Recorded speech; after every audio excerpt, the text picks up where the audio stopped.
आज Doubtnut app download करें। Doubtnut पर अपने सभी गणित, रसायन विज्ञान, भौतिक विज्ञान और जीव विज्ञान के डाउट्स का करो सफाया। बस प्रश्न की फोटो खींचो, एक ही प्रश्न को क्रॉप करो और तुरंत वीडियो सोल्यूशन पाओ। अभी डाउनलोड करें। वैज्ञानिक कार्य अध्ययन की निम्नलिखित की चर्चा करें।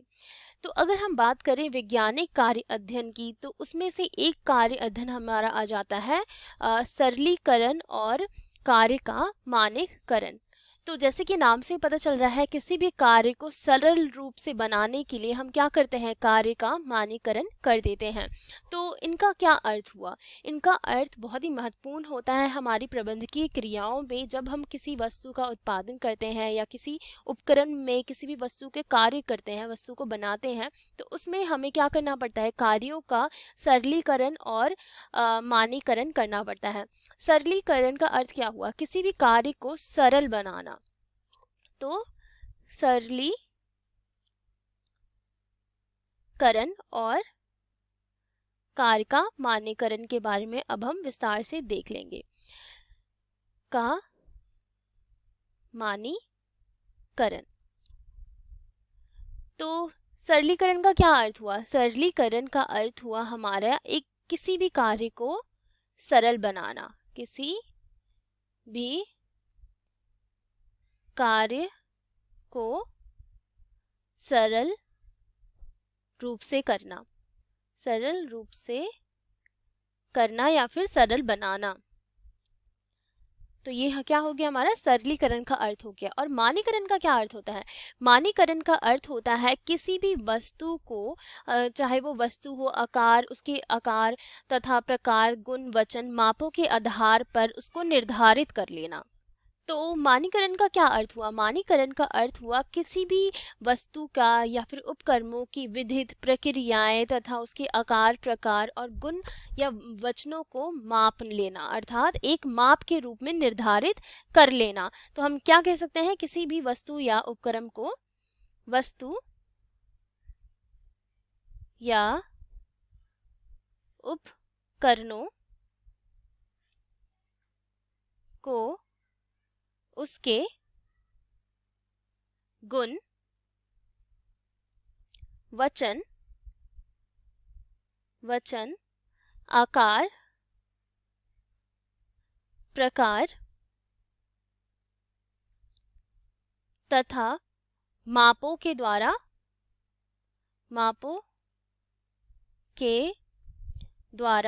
निर्धारित कर लेना, निर्धारित करना। अर्थात हम किसी भी वस्तु की अगर तुलना करें, हम किसी भी वस्तु का उत्पादन करें, तो उसके लिए हमें क्या करना पड़ता है? सबसे पहले हमें एक वस्तु की गुणवत्ता, आकार, प्रकार, मापों के द्वारा हम क्या कर सकते हैं, उस वस्तु की तुलना कर सकते हैं, उसका माप सकते हैं कि वो वस्तु हमारा किस प्रकार से बनेगा तथा उसकी क्या अवधि होनी चाहिए और किस तरीके से वो होना चाहिए। तो उसका अर्थ होता है हमारा मानकीकरण। सरलीकरण में हम अपने कार्यों को क्या कर लेते हैं, सरल बनाने के लिए मानकीकरण का कार्य करते हैं, जिसके द्वारा हम किसी भी वस्तु या उपकरणों के गुण, वचन, आकार, प्रकार और तथा उनके मापों को निर्धारित कर लेते हैं कि वो कार्य हमारा किस प्रकार से होना चाहिए। तो अब हम देख लेते हैं कि इनमें से हमारे जो कार्यों का मानकीकरण जब हम करते हैं, तो इसका उद्देश्य क्या होता है, हम ये किस लिए करते हैं एक प्रबंधन में। तो इनके उद्देश्यों को भी जानना अति आवश्यक होता है। उद्देश्यों को जान लेते हैं। तो उद्देश्य इसके कई प्रकार के होते हैं। सबसे पहला उद्देश्य हमारा हो जाता है किसी एक वर्ग अथवा उत्पाद को स्थायी प्रकार अथवा आकार या प्रकार विशेषताओं में सीमित कर लिया जाता है, तथा हम क्या कर सकते हैं, किसी भी वस्तु के किसी एक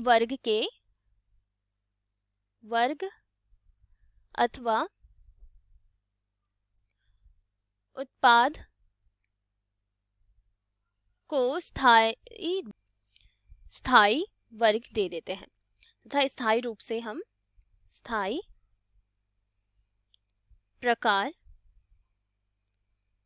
आकार अथवा विशेषताएं दे देते हैं।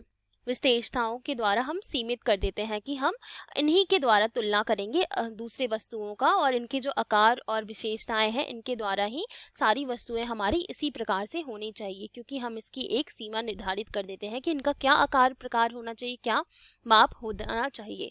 तो हम एक इनको आकार या प्रकार दे देते हैं कि किस प्रकार से इनका कार्य होना चाहिए। तो ये हो गया हमारा पहला उद्देश्य। अब हम देख लेते हैं हमारा दूसरा उद्देश्य क्या होता है। दूसरा उद्देश्य होता है हमारा माल की श्रेष्ठता एवं गुणवत्ता स्थापित करना। इनके द्वारा हम क्या कर सकते हैं, हम एक जब सीमा निर्धारित कर देंगे तो उसकी हम जो वस्तु वो श्रेष्ठ है उसके अनुसार ही हम सारी वस्तुओं का निर्माण करेंगे। अर्थात हम इसमें क्या कर सकते हैं, इससे हम क्या कर सकते हैं, माल की श्रेष्ठता तथा गुणवत्ता में सुधार कर सकते हैं एवं गुणवत्ता बढ़ा सकते हैं। हमारी इससे गुणवत्ता भी बढ़ जाएगी वस्तु की, कि वस्तु हमारा कितना महत्वपूर्ण है और कितना हमारे उसकी स्थायी गुणवत्ता हो जाती है, स्थापित करते हैं करना। तो ये उसका दूसरा उद्देश्य हो गया। तीसरा उद्देश्य हो जाता है हमारा व्यक्ति एवं मशीनरी के निष्पादन से मानक निर्धारण करना। तो हम क्या करते हैं, हम किसके द्वारा मानक निर्धारण करते हैं, हम व्यक्ति तथा मशीनरी की सहायता से हम एक वस्तु का मानक निर्धारण कर सकते हैं कि इस वस्तु को बनाने में इतना समय लगना चाहिए तथा इस वस्तु के बनाने में इतनी मशीनों का प्रयोग होना चाहिए। तो ये सब का निष्पादन का कहाँ पे हो जाता है, हमारा मानक तैयार हो जाता है। तो इससे हम अपने कर्मचारियों को आदेश दे सकते हैं कि हमारी इस वस्तु को बनाने के लिए हमें इतना समय, इतना मानक तैयार है, जिसके द्वारा ही आपको, जिसके रूप में ही आपको कार्य करना है, और इसका मानक निर्धारित हो जाता है। तो ये हो गया हमारे वस्तु का सारणीकरण तथा कार्य का मान्यकरण का अर्थ। तो ये हो गया हमारे निम्न प्रकार के इसके अर्थ हो गए, और इसके हमने उद्देश्य भी पढ़ लिए कि इसका उद्देश्य क्या होता है।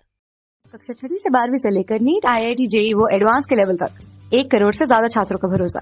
आज ही डाउनलोड करें डाउटनेट ऐप या व्हाट्सएप करें अपने सारे डाउट्स 8400 400 400 पर।